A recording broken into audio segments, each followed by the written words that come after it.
Hey guys, welcome to the Gods Unchained beta with the TheProfesserf. All right, so here's part two of our interview with ISBN. We are going to do a direct challenge with ISBN, and he's going to walk us through how he plays his deck. I'm in the queue now. Okay, Where's me your too. queue? Yeah, it takes a while to find each other, I guess.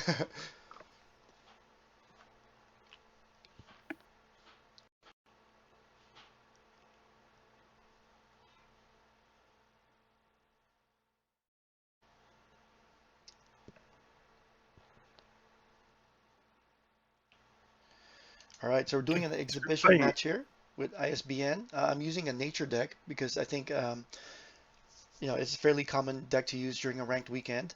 I think for the most part we go with Animal Bond, but the purpose of this demonstration is to kind of hear from ISBN sort of what he's thinking about on each turn. So go ahead with, so like you said, ISBN, I think you start with the Clear Mind God Power. Yes, because I see that my opponent is playing nature, my choice is going for Clear Mind.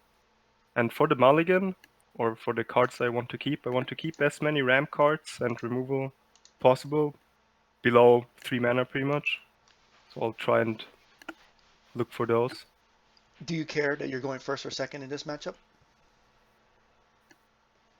In this matchup, I wouldn't really care too much, because the first turn advantage doesn't mean too much against nature. Okay. Since the cards you play are mostly just big creatures in general, shouldn't be too bad of a problem. Okay. But for me, like, I have a choice between like using my bag to use a 2-drop or a 1-drop, and I usually keep it and try to use it for like the 6-drop, because the 6-drop on Magic is super impactful, going to board wipe. Oh, So okay. just try and keep it, even if I could play a 2-drop, because some players they just wanna go as fast as possible, right? They see they can play a 2-drop, they play a 2-drop. Okay. So now that you saw that the nature player used their bag to bring out a two mana, what are your thoughts seeing a two mana creature on the board turn one? Well, it either means that you have another 2-drop for turn 2, which is the expected one, or that you don't have any 1-drop. And both are good options for me, because not having a 1-drop means that you don't have too hard of a rush deck against me, so I can slow down. So I would have two options that I can do right now. One is to just use my God Power and Protect, because I know you're not going to fill the board with 1/1s right now, just rush me down. And the other one would be like to play reactive cards against you. What I usually do at the start is I just look, because I know there's no threat, and I can see what other two cards I can draw, if I need removal or not. Okay. So I'll just protect my power.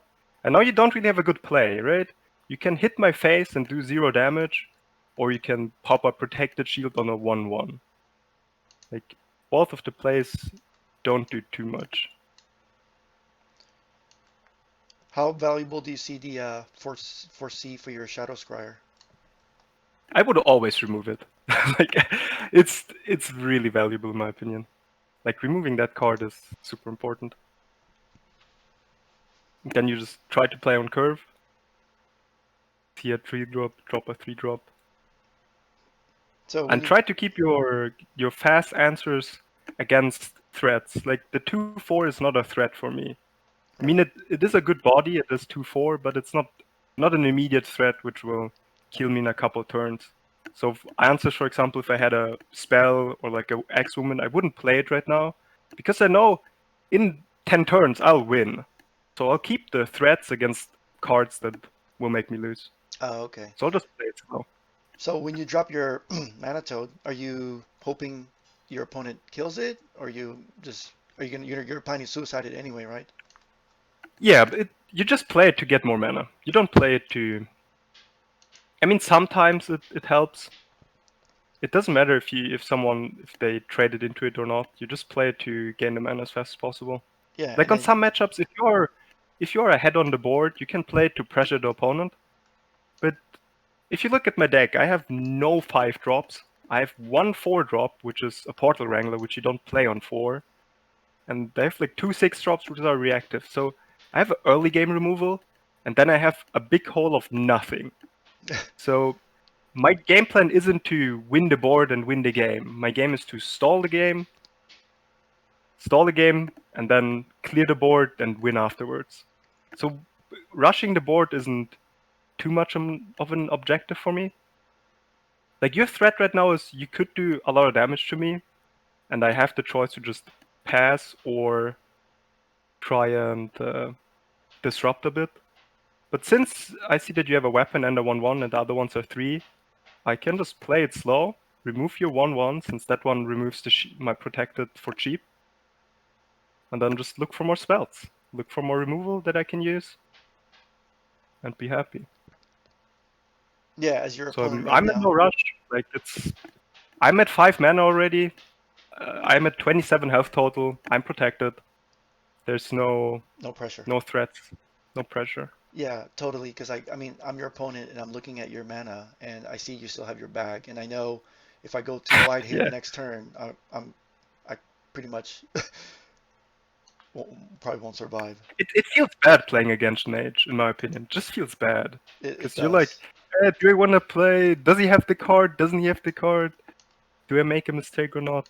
Yeah, you almost have like no choice. You know, like okay, I just gotta do what I gotta do, and then if he doesn't have his card, I'm lucky. But if he has it, Yeah. And for example, now, I mean, I did have the card. I looked for it and I didn't find it. So it's like kind of unfortunate, right? And now that's the point where you really feel bad against playing against Mage. Because he just wiped your whole board. You see he has 4 cards still in his hand. His health total looks pretty good. And you're like, okay, what do I do now? right. And there's 2 options. Either you just fill your board again and hope you don't get cleared, or you try and do it slower. But if you do it slow, then there's Yeah, a lot of things that if can you, go wrong. you're right. And then if I do go it slower and my deck's not built for that, then I'm just playing into your deck strengths. Now I can play the 2 drops that I could have played from the start. Like, I had some of them in my hand before, like in the earlier turns when I talked about should I drop a 2 drop or not. But I really like playing on curve and not using your bag.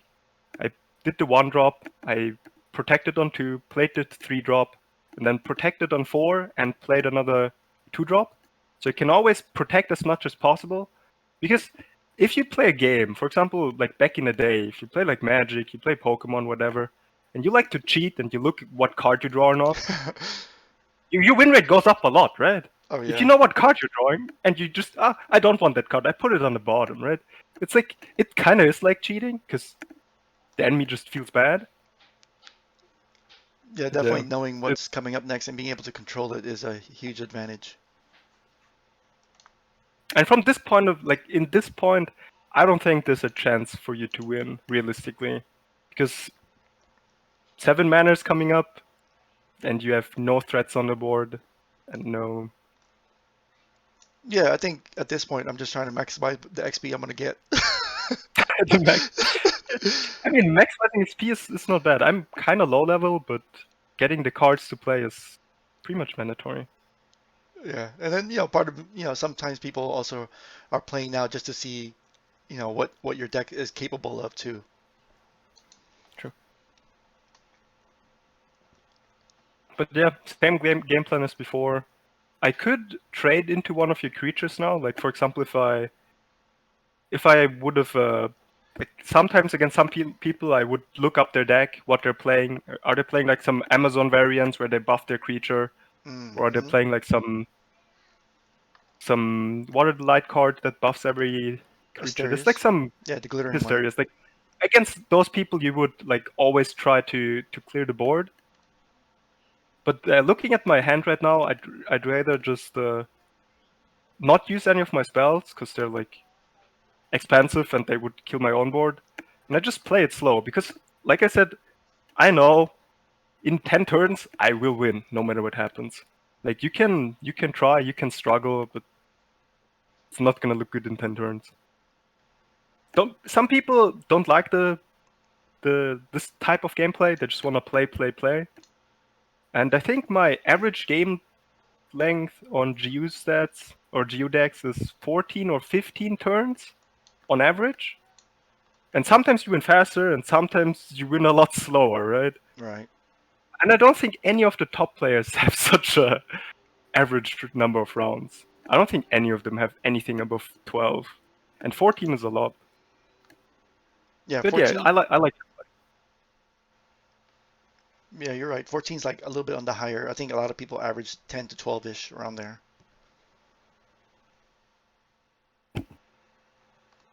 Okay, for example, now I could play a Demogorgon to potentially heal up a bit, put pressure on the board and sleep. But there's no threat right now. Like you have a 3/3, a 1/1, and a 1/1. So I don't need to deal with that. My health total is still super good. Like I'm not gonna die in the next couple turns because I will always get one protected.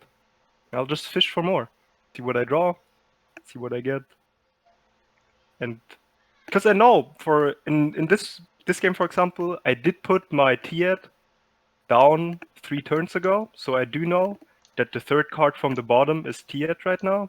So if I would just keep on cycling as fast as possible, I would hit Tiet in a couple turns. Right, The because ward from that card helps a lot against some of the deception decks. Giving your god ward helps against them taking a card from you. So that is nice. yeah, that way they can't steal your cards Taking from the your hands, right? darkness, yeah, they can't do that if you're warded. Your god is warded. Which is a major win-lose condition. If you play your Fray, and then after you play your Fray, they steal your card. And then they have your 2-mana card. For example, now I took the Valka's Discovery from the Sanctum, so you can't wake up your creatures. And then I played the Demogorgon. Because now you have a threat on your board, which I don't want to remove immediately. And now you have the option to either play more threats and play into AoE, or not do anything, but then you're floating 7 mana. And if you're floating 7 mana, not a good choice to do as well. So it's Right. real tough for you to play. That's a good card. Oh, That unlucky. miss. Yeah, that is unlucky. And then something happens which people don't want to see. I could have Oh, hit your face, but I don't think it matters too much at yeah, this point. The back-to-back Demogorgon is brutal. yeah, It is brutal. everyone's favorite. Like as a free-to-play player, that's your nightmare. You see a dude play 2 Demogorgons in a row.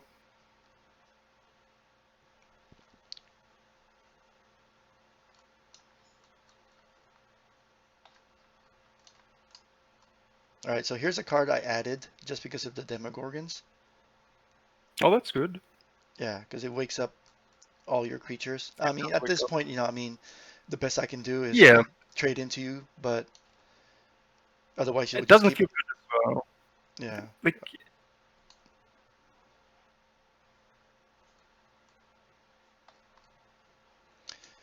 yeah, because even the Demogorgon, even when you're trying to, get rid of they it, heal. yeah, They heal. you know, whether they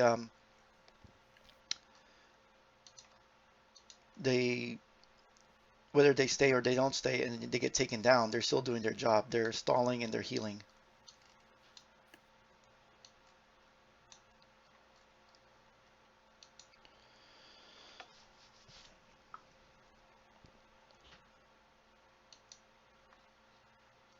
Okay, I have 2 options what I could do right now. I could remove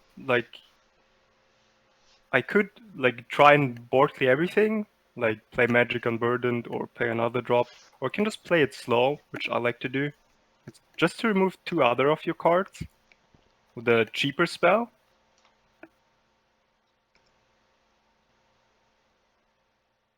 and then just protect.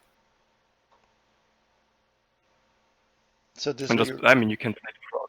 Because Go ahead. I can leave 1 threat on the board always, because 1 threat doesn't do anything against me. If I protect every turn, you can't hit me. Like, as long as you don't play 2 threats, I can stall the game as long as I want.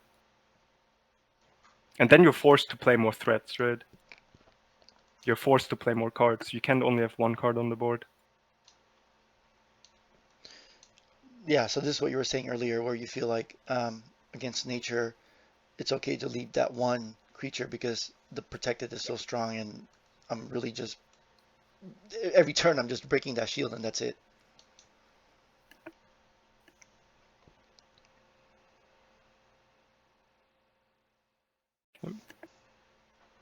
One of cards I do like to play, I could wait longer, but since I have a couple of the other combo pieces in hand already, I can just play the Fray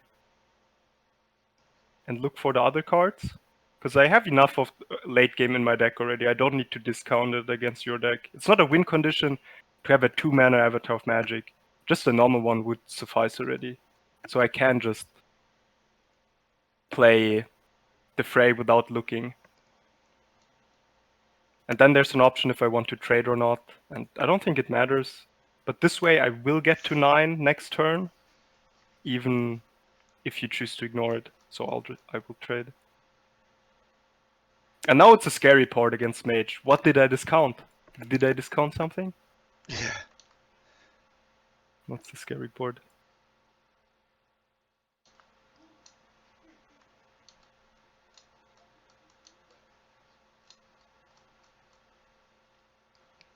Yeah, so as your opponent at this point, I'm just hoping that, I could get that one last turn in to get, to get some sort of lethal without you bubbling up. But as you said, that protected is underrated and pretty strong here. That even though I'm showing 13 on the board, Yeah, you have. you're at 14. Yep, it can get rough for sure. And now, I mean, this game, I did get pretty lucky, right? Maybe I did get a 2-mana Avatar of Magic, which Oh wow. is one of the combos I just did. Yeah. And now I pretty much can choose whatever board wipe I want to use. I'll just press on this creature. Oh, I pressed it on the wrong one. Never mind. Okay, that was bad. But it doesn't matter, because now I can beam this one. Pop your ward. And now you're like in a pretty bad position. Now the problem is, I can't finish you, right? Because you don't have any more creatures I can beam. And I could beam my own creature, right? But the other thing is, now you have a chance to wipe my board as well. So you could kill my win condition. And that's why you play like Portal Wrangler as a clone. And now you know, okay, the dude has another 2-mana Avatar of Magic. And then, Yeah, then at you're this like, point, okay. And he has a 1-mana beam now, right? So you're yeah. like, do I want to play? I mean, you can just play it out. Yeah, so at this point, we're probably looking at that upper right button to go into settings, and then looking for the the button on the lower left to concede. But yeah, so if I mean that ward. That's the game plan. You just stall. You stall. Try to have one or no threats on the boards. And some people could say it's lucky that I drew the cards that I did drew. Like I discounted this card, but I have 12 cards in deck still left. And I look at 4 of them, just with Frey alone. And I have 3 9-drops, right? So any of the 3 9-drops would have been game-winning.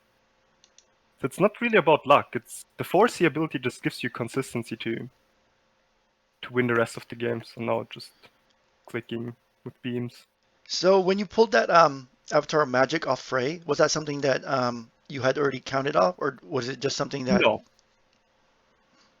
No, the thing is, I did put 8 cards to the bottom in the first turns, and I had 14 cards left at that point. And if you put 8 cards, if you only have 6 cards, where you don't know what those are, and then those cards, all your 9-drops are in there.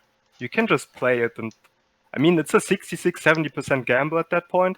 But even if you had other cards, with my curve being that high, getting a 2-mana Inferno, getting a 2-mana Magic Unburdened is most of the times game winning. And it's not like Frey isn't a threat as well. You put a 4/7 on the board, which also helps. Nope, the Portal Wrangler has to die. But yeah, I mean, from my point of view, I never was in a. I mean, sometimes I was in a.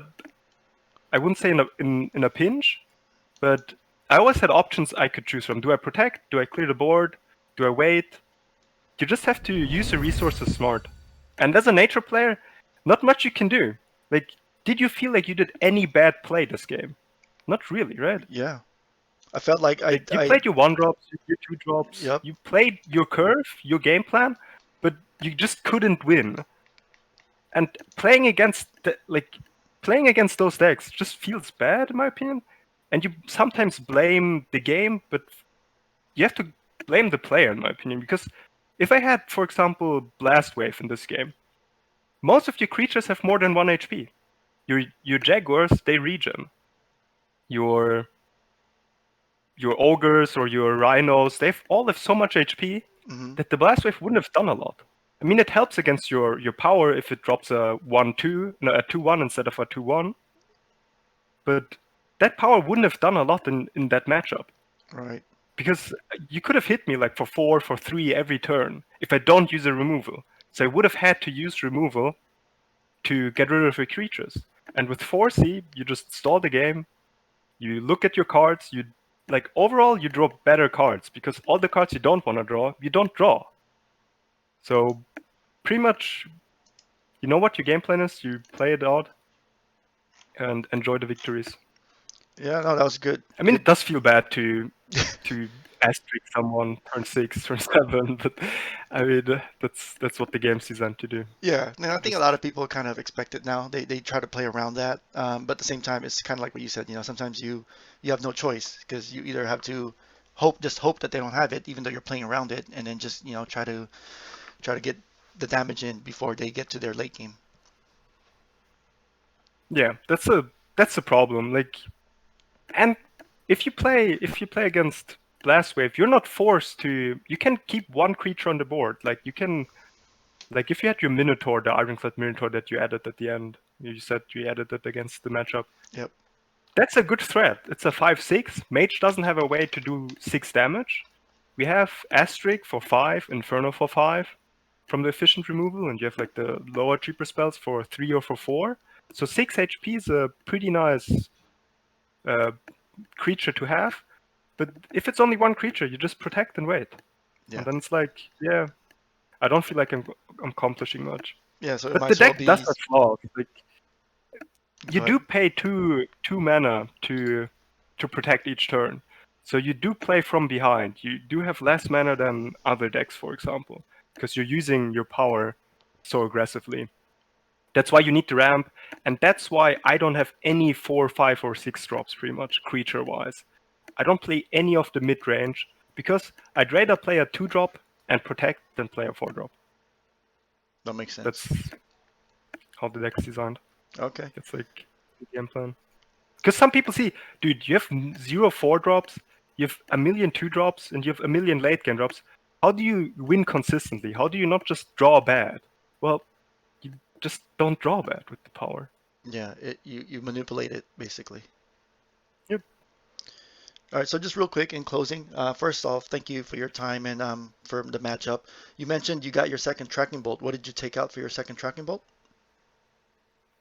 For now, I did change the time bomb because Time bomb. the Okay. time bomb is a card which does help against some matchups and doesn't help against some of the more aggressive ones. Because some of the aggressive ones, like against nature, it's super nice because they don't have a good way to deal with protected.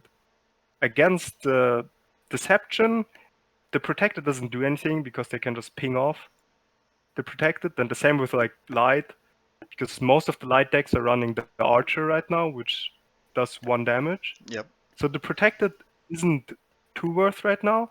And against the decks, which it is good, you win against those decks like so much already, so you don't need the card. Yeah. So that's why I removed it for now.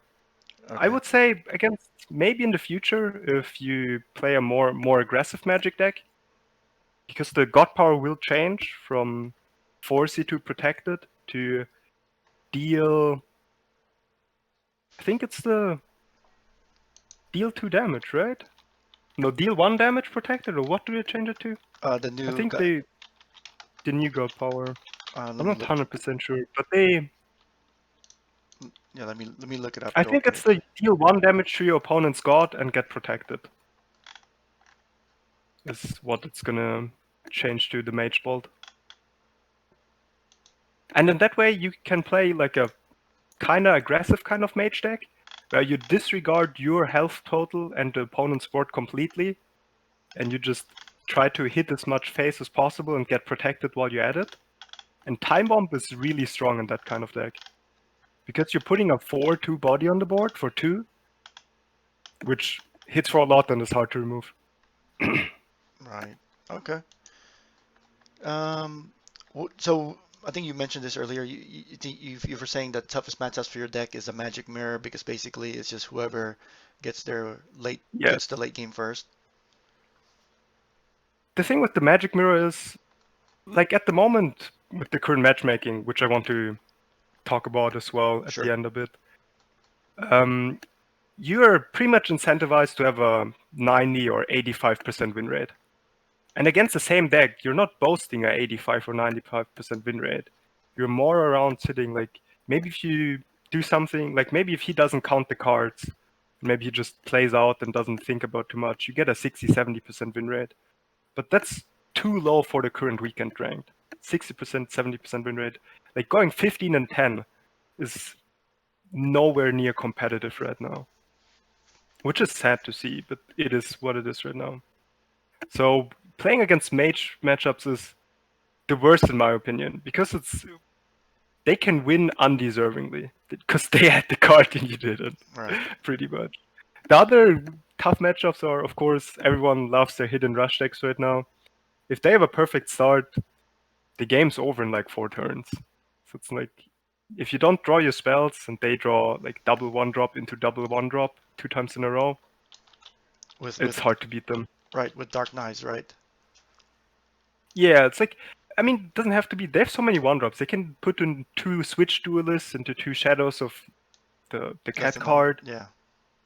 and then they have four bodies on board at turn 2, and you're like, okay, thank you, and they'll hit you down really fast. That's a tough matchup for sure. Hidden Rush. I mean, some cards help against it. The Pyramid Warden helps. Like all the early game cards help. And the other pretty strong deck right now is Slide. It's more like there are 2 variants, more heal centric or favor centric, but both of them just play efficient cards, have efficient removal.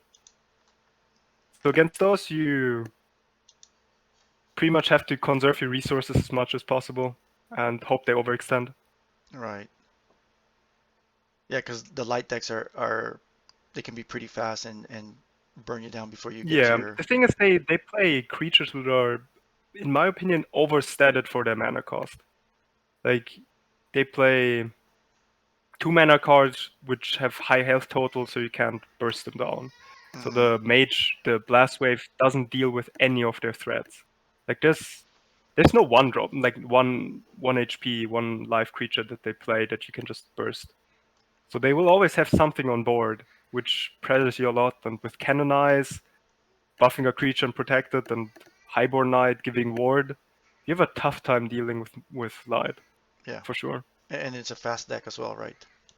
It's a fast deck, but it kind of has the same problems as nature, that once your board is cleared and it's turn 6-7, your win rates drop a lot. So you just have to get around the first couple turns, have a good start, and hope they mess up a bit, and then you win most of your games. But I'd say against Light, I wouldn't have, like, I was lucky that I went first all my games.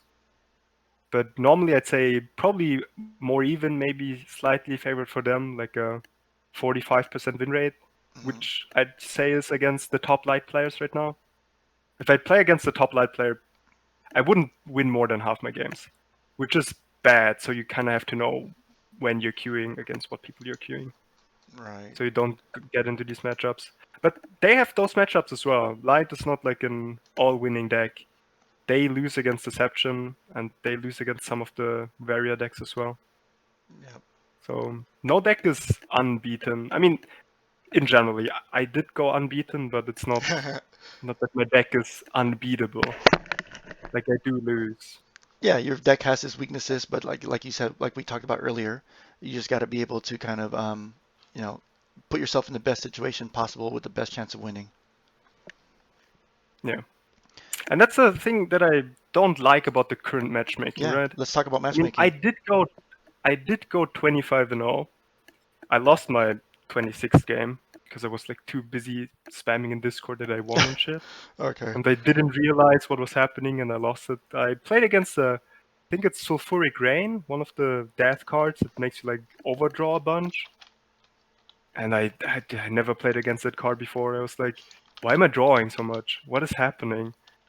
And I did win the rematch when I queued against him again afterwards, because I know how to play against that deck, right? It's kind of a one-trick pony. If you don't overdraw your good cards, then there's no win condition for him. His win condition is for you to discard your deck, pretty Okay. much. Yeah.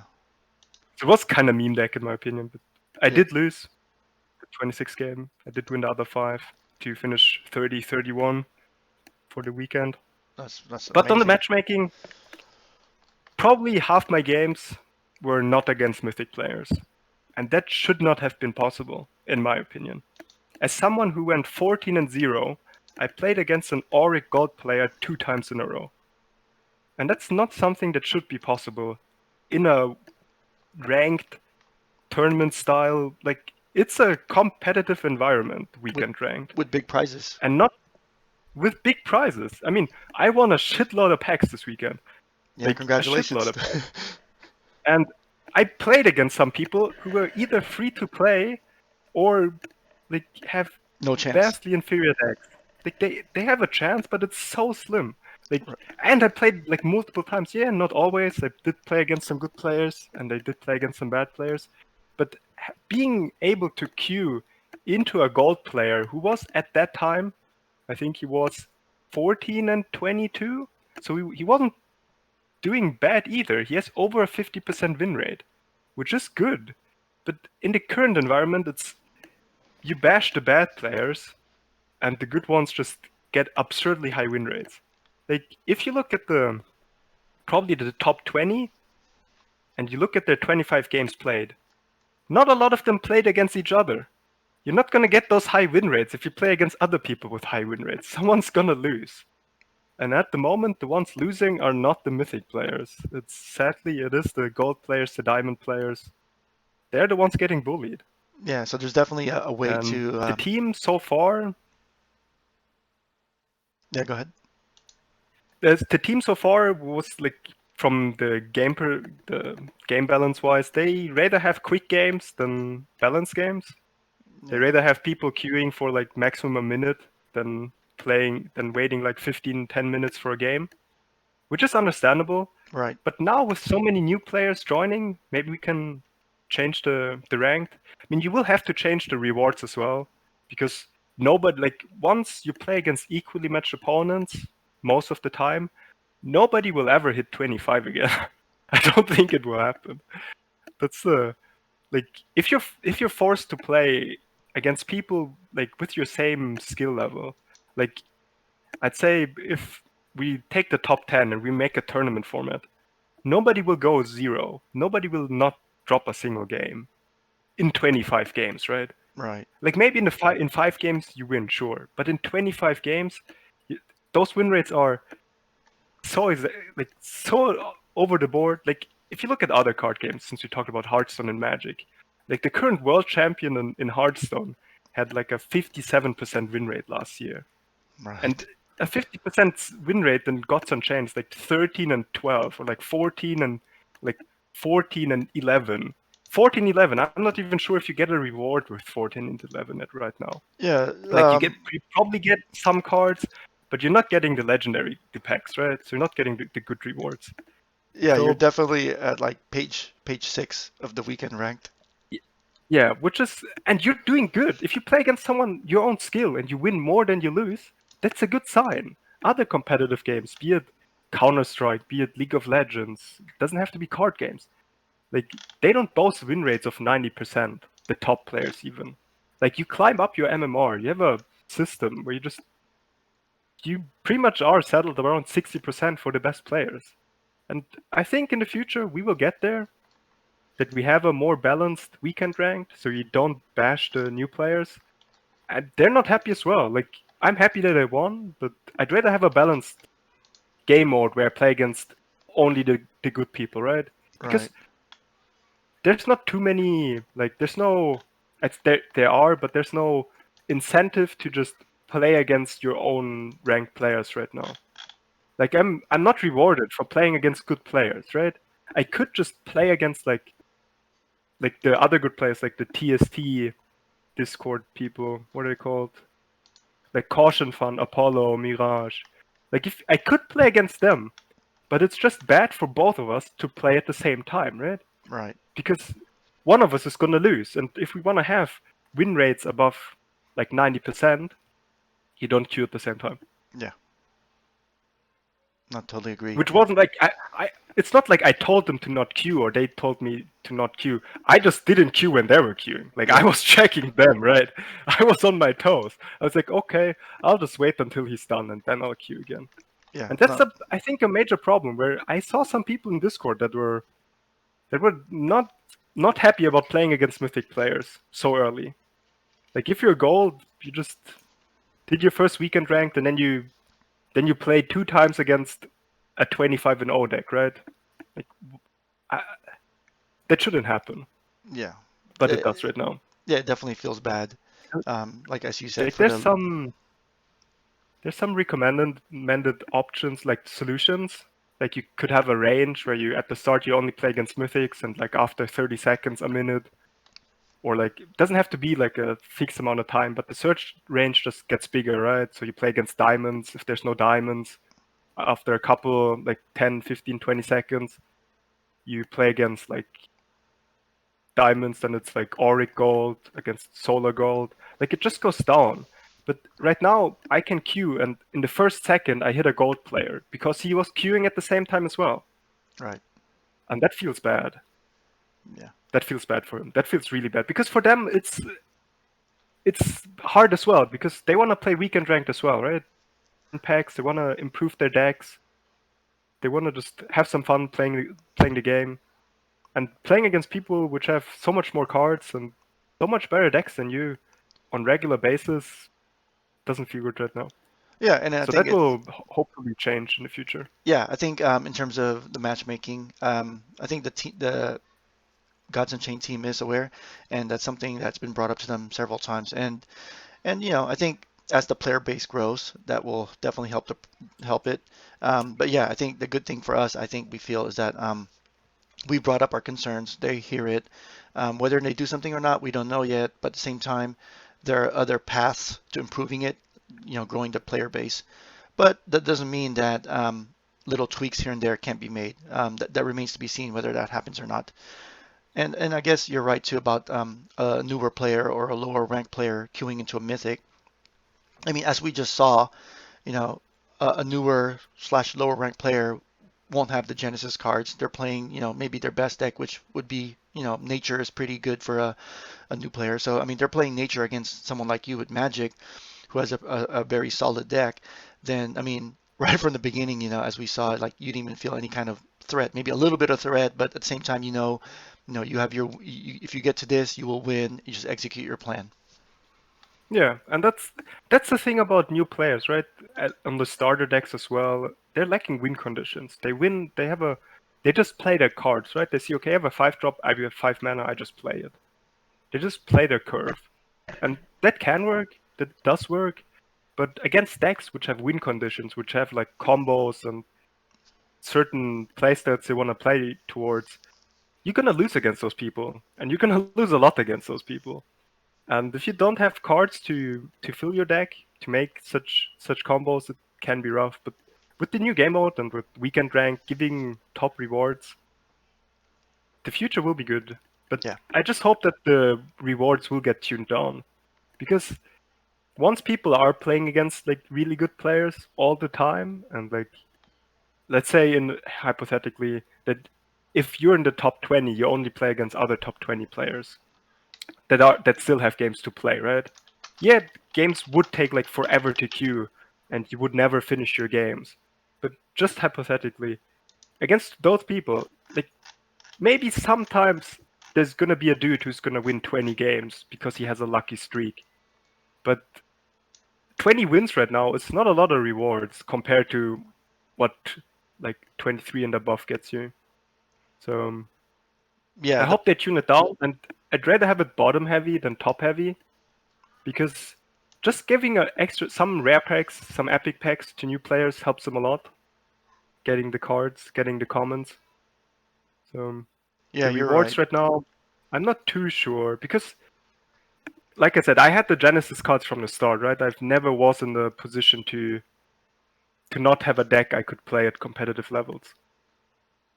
But if you're not in Mythic right now and you're not getting like at least 15 wins, the rewards aren't too great, in my opinion, for the time spent Yeah, no, and you're right. the stress you're getting by getting beaten up by Mythic players half the time. It is rough. It is Yeah, rough. yeah, because Like along. I'm not 100% sure. I'd be interested if the team could check against how many non-mythics I played this weekend. But Mhm. I'm 100% sure that like at least half my games were not against mythic players. And that's the one who was at the top of the MMR ladder the whole weekend ranked, right?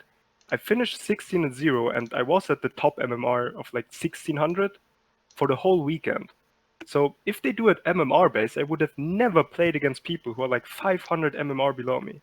It's Right. like that shouldn't happen. And I mean, I'm happy that it happened. Like, it's not that I'm not happy that I won against other people, but it shouldn't happen. There shouldn't be a possibility for me to play against people. I mean, I'm not sure. Maybe I even played against someone who didn't even win a single game this weekend. Like, I didn't check everyone I played against, but Right. I could have played against people who didn't even win a single time. And then they play against someone who's 16-0. 17-20-0. Like a couple weeks ago, there was one guy I played against. It was I think Diamond, and he went 2-23. And if I went 2-23, I wouldn't even play for the week. I wouldn't even probably play for the next 2 weeks. I mean, you just get beat up, right? It just Yeah. feels so bad. Yeah, Because because especially if you're you're playing. There's diamond. no, and the 30 wins are so far away for the extra pack. Like if you had 2 wins in Yeah. 25, do I really want to play another 100 games to get my 30? Not Yeah. really. Oh, Yeah, it's tough for the diamond as well because when you're in diamond, you're getting matched mostly upwards towards the mythic. yeah. Yeah. Because I'm not sure what the player base is right now, but it's probably pretty mythic heavy. I think most of the players do hit mythic rank, right? Yeah, I think there's a good amount of competitive mythic players, but I think what you said is was true, which is what the matchmaking is ranking the mythic with the lower players. There's an active mythic base, but like you said, they don't really, everybody has different play time, so they don't queue into each other a lot. So True. what ends up happening is the newer players or the lower ranked players get thrown up into the mythic matchups. No, I have some guests over. Sorry. Oh, no problem. Okay. Well, no, I mean, I don't want to take any Actually. more of your time. I appreciate you taking the time to talk, explain your deck, and go through a play match with me. Before we close it out, any other final thoughts? Final thoughts. No, I'm happy with the game. Happy for the future. Like we had so many peoples yesterday that the servers crashed. Oh yeah, Like I'm not sure what's happening right now, but yeah. I guess that's a it good looks sign. pretty good. That's a good sign for sure. Yeah. And I'm waiting for the announcement. I think it's gonna be in 2 days. I think they usually do the weekend ranked announcements on Wednesday, right? Yes. Around Wednesday, I think, Yeah. and do the announcement. I'll happy wait for the announcement, and we'll see if I get some pack opening or like some stream or what. Yeah, Get you're some gonna be packs, opening and double prizes, so you're looking at 6 core rare 40 plus. packs. So, Yeah, 6 core epic packs, 6 core legendary packs, 6 trial rare packs, 6 trial epic packs, 6 trial legendary packs, and you finish first place, so you get an which is additional another 4 legendary pack, additional 6 trial legendary packs. So yeah, you're gonna be busy opening it's like packs. 12 legendary packs already. Yeah, that's That's a amazing. lot. Oh, so before we So close, do you have any kind of Twitter or Twitch or anything you want to plug? not right now, but I'll probably look into one for Okay. sure. So if I figure it out, I'll hit you up for sure. Yeah, let me know. I mean, I'll be I'm definitely following, hitting that follow button. Yeah. Cool. Thanks for the interview, for sure. Yeah, thank you, I ISBN. really appreciate it. Yeah, I think a lot of people will like to hear what you have to say, and just your advice, your tips, your experience. So, again, thank you as well. Thanks. All right. Have a good day. Hear from you. Good day. All right.